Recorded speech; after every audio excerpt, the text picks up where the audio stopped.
ikuti aja apa maunya KPU.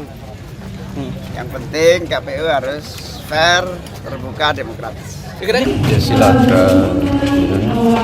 beropini. Terkait juga ada perubahan sistem itu mas, terkait materi cawapres kan tidak jadi satu lagi. Ya saya ikuti keputusan KPU. Gak apa-apa, saya mau debat mau tidak siap saja. Apakah ini menguntungkan salah satu paslon Pak Mahfud? Nggak tahu, itu urusan KPU yang ngatur ya. Bagi saya mau berdebat ayo, tidak berdebat ayo.